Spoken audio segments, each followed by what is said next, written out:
What up, HyperChange? Welcome to another episode. Today we're going to be talking about Beyond Meats and the company's upcoming IPO. This is one of those clean meat companies that is trying to replicate protein products with all plant-based ingredients. They just filed their IPO or initial S1 document. I got my hands on it, checked it out, ran through all the numbers and data, and I think this is a really interesting company. I mean, the clean meat trend, I've covered Impossible Foods here on the channel. There's a couple different companies like Memphis Meats as well who are attacking this problem of sort of replacing our meat consumption with these new innovative products with a fraction of the carbon and environmental footprint. So, as someone who loves sustainability, that's something we cover on HyperChange. Passionate about seeing this space grow, and I'm rooting for it. And so to see one of the first companies finally file for IPO, to get a look under the hood, its financials, it is super exciting.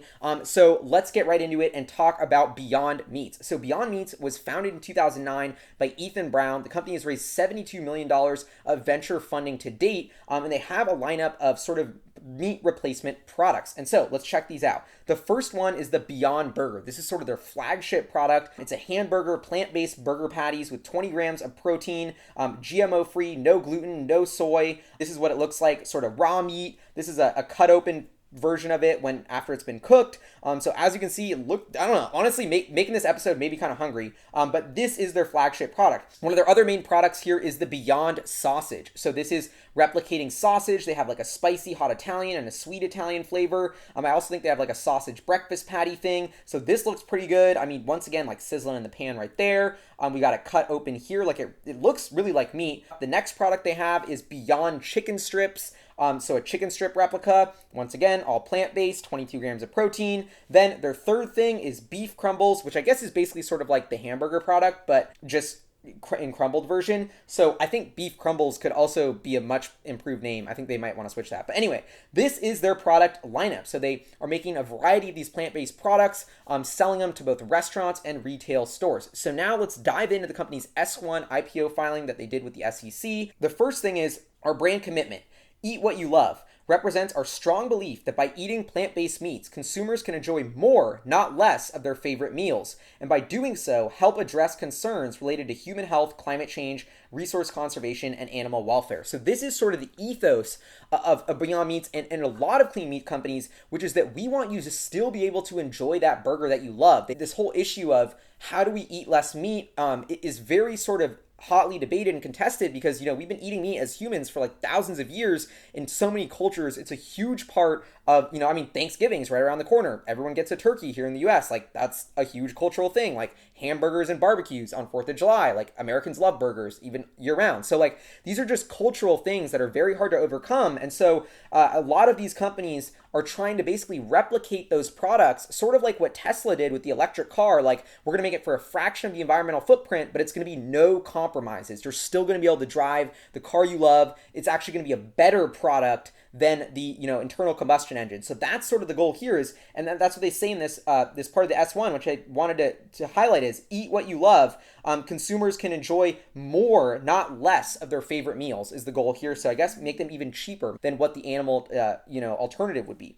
The next thing I want to highlight is this is a $1.4 trillion global meat industry. I think it's $270 billion in the US alone. So the opportunity here is massive. Even if they just get, a fraction of the industry here, this could be a huge business. One of my favorite investing sayings is the bigger the problem, the bigger the opportunity. And I think this is, couldn't be more up that alley of like literally over $1 trillion industry. As of today, Beyond Meats has about 28,000 points of distribution, mostly in the United States, and they continue to grow this rapidly. Beyond Meat, when they launched at AW Canada and TGI Fridays, when they launched the Beyond Meat product, it was the fastest growing new product launch in the history of those chains, AW Canada and TGI Fridays. I've never been to either of those restaurants, so I don't know if they're good or not or what that really means, but it's crazy that this product is having such an impact on consumers and like literally the best product launch in any of these two in the history of those two chains. Okay, and this is a really interesting comparison to the dairy market. So this is probably something you've all seen. Like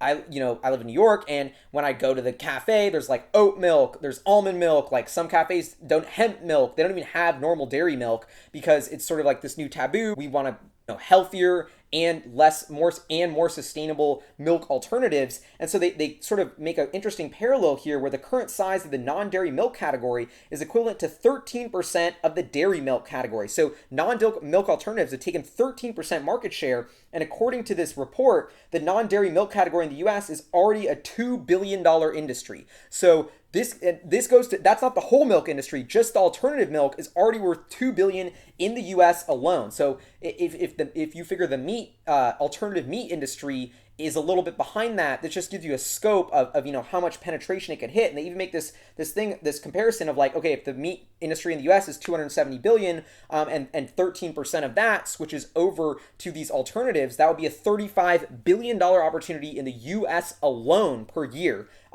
So really interesting. And that really just highlights the scope of this opportunity. One of their biggest challenges is growing production. And that's always one of my concerns with these very new innovative products. How are you producing it? What's your capacity? And they say by the end of the first quarter of 2019, we expect to triple monthly production capacity as compared to the end of the second quarter of 2018. So they're investing heavily in being able to ramp manufacturing. And the biggest driver of their product sales and revenue in the next couple of years, and what has been, is the sale of fresh products. We're going to dive into this more, but specifically the Beyond Burger, that thing I showed at the beginning of the episode, that burger. I haven't actually tried it yet, but I'm going to. That is their flagship. That's what they're betting on.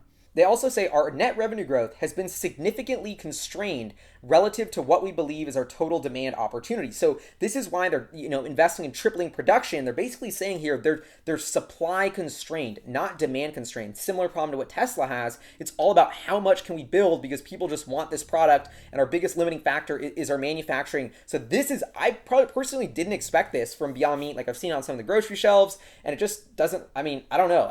I didn't get the impression that the demand was that crazy, but they're saying here, like, literally our biggest issue with growth is that we can't build enough fast enough. And that's a really good sign if it's true of an amazing product with a lot more untapped potential. This is where they break down their revenue by fresh and frozen platforms and retail and food service. And one thing I wanted to highlight here is their fresh platform. Like they said, their fresh burger is sort of their big growth driver for the next couple of years, has been growing, dramatically. It was up from 11.3 million in the first 9 months of 2017 to 51.5 million in the first 9 months of 2018. And this is compared to the frozen platform, which is basically actually declined from the first 9 months of 2017 to the first 9 months of 2018. So you can really see they're focusing a lot less on fresh products, or a lot less on frozen products, a lot more on fresh products. And that's what they're going to be betting as the future of the company. The other portion of their business I wanted to highlight is retail. So this is probably like Safeway, grocery stores, Kroger, etc., those kind of things. Revenue growth is really, really healthy, up 121% in the first 9 months of 2018. Additionally, retail and food service, restaurants like that TGI Fridays and AW Canada stat, that would be restaurant and food service revenue, is up 344% year over year. So we're seeing tremendous growth in both distribution channels of retail and food service. That's a great sign. Let's get into the fun part where I made some cool charts of the financials. This is what you've probably been waiting for. This is their annual 2016 numbers with their annual 2017 numbers, and then I threw in the first 9 months of 2018. As you can see, even though it's just 3 out of the 4 quarters, the growth has been incredible. Their gross profits turned positive. They've reduced their operating loss, and this is on a quarterly basis. I charted out their revenue, and as you can see, like in the past 3 or 4 quarters, I think as that new production capacity has come online, they've been able to just explode revenue to 26 million. That's $104 million revenue run rate already. This is what I'm estimating for the full year of 2018. This could be a little conservative. I estimate about 26 million in revenue again for Q4, about similar gross margins. And so what I wanted to highlight here is the biggest trend in their business is that gray line you're seeing. Their gross profit, as they're hitting scale, has reached this inflection point in 2018 where they're a lot more, significantly more profitable when they're selling these products than they were before. And this is a really important trend that's going to need to continue for them to be profitable overall as a company. Before focusing on too much profitability, this is a growth story. If this could be a $35 billion category in the US alone, and they're only at 100 something million revenue run rate, like this has a long way to go. And what's so impressive is this is, they're selling burgers, not software. They grew revenue 101% in 2016 to 2017 and accelerated that growth to 148% growth per my estimates in 2018. So incredible top line story here. And then just for fun, I put together my estimates for 2019, where I'm looking about 150 million in revenue. That's a pretty big growth slowdown in percentage terms, so that could be conservative. About 35 million in gross profit, slightly over 20% margins, and then a $15 million operating loss as they sort of streamline. Now you might be asking, like, what's a fair valuation for this company? And so I've been thinking this. I don't even think they've said publicly like how many shares they're offering or how much they want to raise or what the valuation is expecting, or maybe they have, but I didn't honestly want to read it because I like to just look at the numbers, read the document, and then come to my own opinion about valuation and decide from there if I think it's a buy or sell once I see the price after that. So I think that's like a really cool lesson that I would just leave you with as well, which is like try and come up with the valuation on your own without knowing what it is. And then like, it's just a great exercise. So I think that, if this is a company that can do 150 million in revenue next year, in my newsletter that I put out this weekend, I said 500 million would be about a fair price, but like re-looking through the growth numbers and seeing how big the opportunity is, I frankly think that's kind of a low ball. Like I think this should be a 5 to 7 times price sales multiple because it's a low gross margin business, but you also got to factor in the growth rate of almost 100%. So when I look at those numbers, I mean 5 to 7 times sales, access to like 750 million to $1 billion in market cap for this company in based on 2019 financials or what I'm expecting. So I think we could be very close to $1 billion IPO when this hits the public market. If I don't really have cash to invest in this, but I love this company. I love the product category they're attacking. I like the fact that they're generating positive gross margins, that they've shown the ability to ramp capacity. So I'm very interested in the company and bullish on this. I probably would want to buy shares around 5 to 600 million. I think if it's around there, this could be a very cheap and compelling story, just given how much runway there is for growth. Just the Beyond Burger has a huge runway, then the sausage, then they go into chicken, then they go into pork. What about bacon? Like there's all these product categories they're expanding. They have a huge R&D facility in Segundo, California, where they're doing like all these tests. And this is like a real technology company at its core that's just in scratching the surface of all the products it's going to unveil and the categories it wants to disrupt. And we haven't even seen maturation of even one product yet or even close to it. A couple caveats to this, there's a ton of competition in this space.